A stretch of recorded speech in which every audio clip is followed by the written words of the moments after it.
ازيكم يا حلوين؟ عاملين ايه؟ يا رب دايما تكونوا بخير. النهارده سيشن جديده ويوم جديد مع بعض. النهارده تعتبر اول حصه ديسكفر مع بعض. هنشرح حاجات اساسيه كده. الديسكفر اللي انا منزلاه النهارده يبقى الكي جي 2. اول حاجه عندهم خالص في المنهج. تمام. هنشوف مع بعض في حاجه اساسيه، حابه ان الولاد يكونوا عارفينها، لان ده سؤال يعني متكرر عندهم كتير قوي. تمام. تعالوا نشوف مع بعض. عندي حاجة اسمها البرايمري colors. البرايمري colors، ايه هي الالوان الاساسية عندي؟ تمام، بمعنى اصح باللغة الايه العربية كده. تمام. اللي هم مفروض الريد، الولاد عندي هيحفظوهم كالتالي. تمام.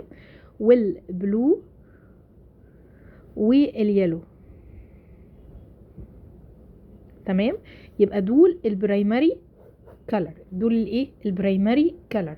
يبقى انا دلوقتي لما اسال ابني او بنتي ايه هما البرايمري كلرز، هترد عليا وتقول لي الريد والبلو واليلو. الريد والبلو واليلو. تمام. ده كده سؤال هتساله له كل يوم. تمام. تمام، بحيث ان هو يبقى حافظهم. طب بالنسبه للاورنج والالوان التانية بقى، الوايت والبيربل وكل الالوان دي، لا دول مش برايمري كولر، دول الوان مش اساسيه. دول بنقول عليهم يعني السكند كولر، اللي هم الحاجات اللي مش اساسيه. ده مش مطلوب منه، لكن اللي مطلوب منه ايه هم البرايمري كولرز. تمام. البرايمري كولرز اللي هم الريد والبلو واليلو. ممكن انت تغيري في صيغه السؤال وتقولي له تعالى يا دودو كده، هو الاورنج من البرايمري كولرز؟ true or false؟ فولس. اكسلنت. تمام. يبقى دلوقتي انا بقول له هو الاورنج، اللون البرتقاني، من البرايمري كولرز، من الالوان الاساسيه، صح ولا غلط؟ قال لي لا غلط. فولس يعني غلط، ترو يعني صح. اوكي تمام. خلاص كده عرفنا البرايمري كولرز، وعرفنا ايه هما اللي هما ايه البرايمري كولرز.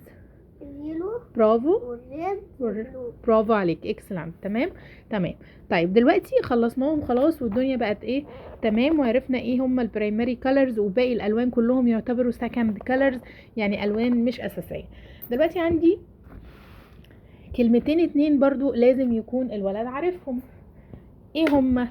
كلمه سيم وكلمه different. تمام. كلمة سيم وكلمة different. كلمة سيم يعني نفس الشيء، نفس الحاجة، وكلمة different يعني مختلف. تمام.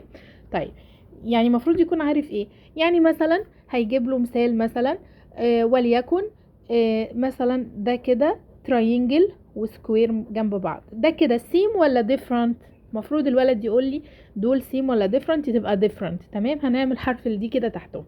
طب لو جاب لي اتنين تراينجل بالشكل ده، كده سيم ولا ديفرنت؟ لا، ده هما الاتنين نفس الشكل ونفس كل حاجة، تبقى سيم.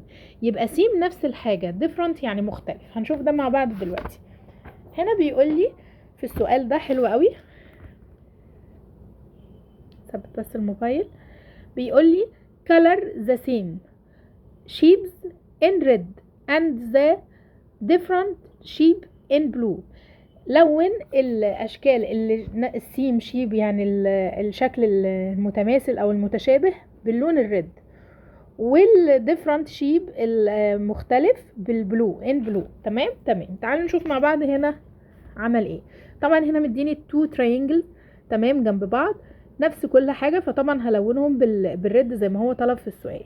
طبعا هنا برضو مديني نفس الفكره، تو ريكتانجلز، نفس الفكره، لونتهم بنفس اللون اللي هو طالبه اللي هو الريد، لانه هو طلب ان السيم، كلمه سيم اللي هنا دي سيم، يكونوا بالريد، يكونوا بالريد. تمام. تمام. هنا مديني ريكتانجل ومديني سيركل، مديني ريكتانجل ومديني سيركل. طب المفروض ان هو قايل لي الحاجه الديفرنت شيب، الحاجه المختلفه، هعمل عليها ان بلو، باللون البلو. هنا مديني برضو سكوير ومديني تراينجل، فهعمل عليهم باللون البلو زي ما هو طلب، ان الحاجه الديفرنت بالبلو، والحاجه السيم اللي هي متشابهه بالريد. اوكي.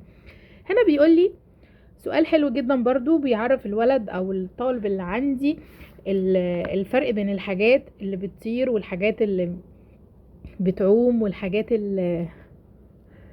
اللي بتجري. تمام. colors circle of animals، لون السيركل اللي على الانيمالز that can fly، اللي بتطير. that can fly يعني بتطير. يبقى احنا دلوقتي عندنا كلمة fly يعني ايه يا دودو؟ fly يعني ايه؟ يطير. يطير. fly يعني ايه؟ يطير. يبقى احنا عندنا دلوقتي كلمة fly. كلمة ايه؟ fly. fly يعني ايه؟ يطير. يطير. اوكي. تمام. وبيقول لي تاني، يبقى هو كده بيقول لي اعمل السيركل اللي على الحاجات اللي بتطير باللون الريد.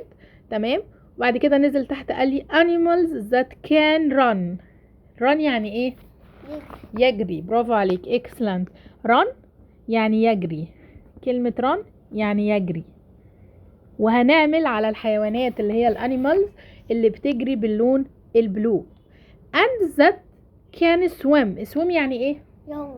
يعوم. احنا عندنا دلوقتي 3 verbs. verb fly ورun وسويم. swim يعني يعوم زي ما دودو قال لنا، يعوم. تمام.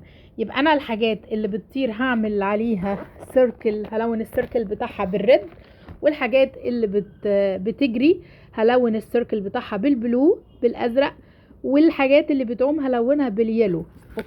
اوكي يلا نشوف مع بعض. هنا مديني ده دوج. الدوج can run or swim or fly. run. excellent. هو قال لي الران بالبلو فلونت بلو. طيب الباترفلاي اللي هي الفراشة، تمام، can run or fly or swim. fly بتطير. excellent. فهعمل على الحاجة الفلاي بالريد زي ما هو طلب مني فوق في رأس السؤال. طيب هنا البيرد اللي هو الطائر، can fly or swim or fly. هعمل عليه برضو بالايه؟ بالريد زي ما قال لي ان الكان فلاي بالريد. طيب هنا الفوكس ده او يعني هو انيمال، انا شايفاه تايجر مش عارفه، ايا كان ده كان فلاي اور ران اور سويم. ران. برافو عليك. طيب الفيش كان فلاي سويم اور فلاي سويم. برافو. فهو قال لي السويم هنعمل عليه باليلو. يبقى انا دلوقتي استفدت ايه من السيشن دي يا مس؟ استفدت ان انا اديت البرايمري كالرز اللي هم الريد والبلو واليلو. وبعد كده خدت كلمة سيم وكلمة ديفرنت، ان الحاجة اللي شبه بعض الولد بيميزها يبقى يقول عليها سيم، والحاجة اللي مش شبه بعض بنقول عليها ديفرنت. اوكي. خدت كلمة فلاي يعني يطير. كلمة فلاي يعني ايه يا دودو؟ كلمة ران يعني ايه؟ يجري. كلمة سوام يعني يعوم. برافو عليك. تمام. انتظروني في سيشن جديدة، ويوم سعيد عليكم يا رب العالمين. وما تنسونوش باللايك واشتراك والكومنتات، ومستنية اسئلتكم في الكومنتات عندي. مع السلامة.